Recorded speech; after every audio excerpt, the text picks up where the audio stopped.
Even if you're only half interested in the world of politics, you'll no doubt be aware that the word fascist gets thrown around a lot today, and if someone really doesn't like you, they might call you a Nazi. We've seen people called this from moderately conservative Tory MPs to Tommy Robinson to Donald Trump to even anybody who's critical of the LGBTQ agenda. Now, we know why they do this. Fascist is just a byword for racist and evil in the modern lexicon. We should remember that in the world of progressive moral theology, being a racist is the worst thing you can possibly be. It's why people are frightened about sounding the alarm around grooming gangs, or why someone at the Manchester Arena who was working security saw the bomber but didn't want to report him because he might be accused of being a racist. Many people are aware subconsciously that being accused of being a racist or a fascist could ruin your career, maybe even your life. That's why the left uses it so much. It's a slur that keeps people in line. It also positions the leftist as a heroic social justice warrior, courageously battling on in an evil world. The only problem is they don't actually seem to know what fascism really is. In their minds, it seems to be anything to the right of Jeremy Corbyn and essentially anything they don't like. So I thought it'd be interesting to explore what fascism actually is, and then we can deduce whether Tommy Robinson, Donald Trump and Tory MPs really are fascists. So to begin with, fascism is notoriously hard to define. That's because there are many sub-movements within the doctrine of fascism,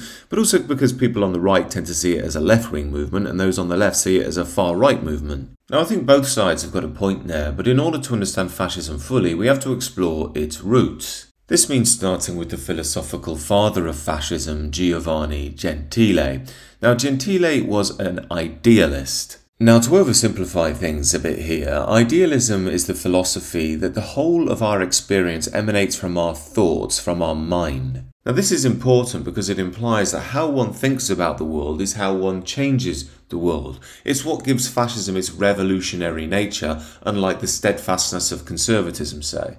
This leads us to the key point here, and that's what do we mean by change? After all, a conservative doesn't tend to like change that much. A socialist does want revolutionary change, but on the basis of class consciousness. A fascist also wants revolutionary change, but usually surrounding the idea of the nation. Nation is central in fascist belief because fascism is a collectivist movement, not an individualistic one. Now, in the Western world, we've focused heavily on the individual. That's given us many freedoms in one sense. In another sense, maybe you could say it's made us very materialistic.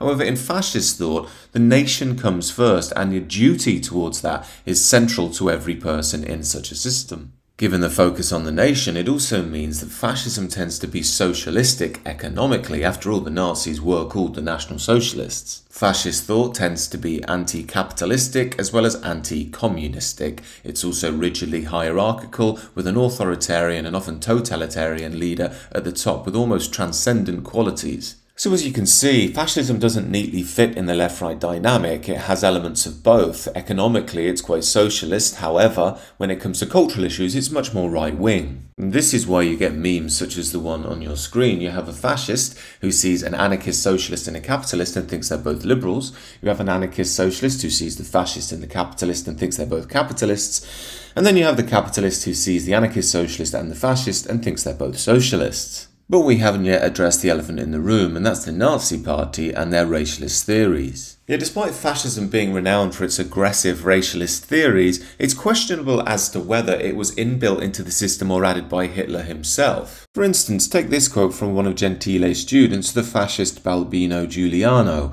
"All human beings deserve our respect, if only because they are human and carry, as we do, the mark of divine creation." That doesn't sound like something you'd imagine a fascist to say, does it? However, in many ways it's a moot point now, because the Nazi Party have essentially become the fascist movement, and everyone thinks of them that way anyway.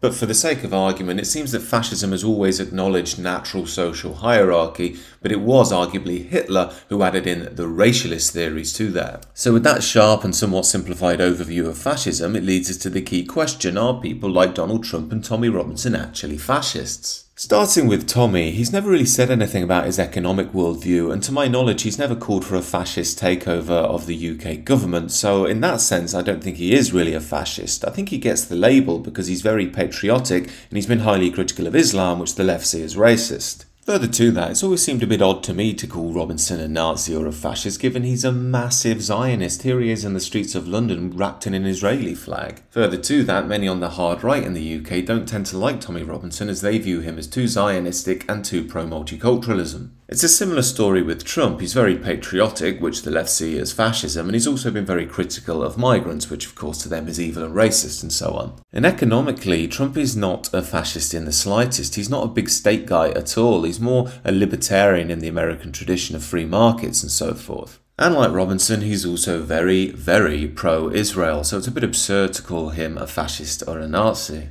So I hope this quick overview sheds some light on the topic. There were things that I missed out. For instance, fascism doesn't tend to like materialist doctrines at all in either direction. However, maybe that's a video for another time. But if I missed anything out, do let me know what you think down below, and do consider subscribing to the channel if you're new.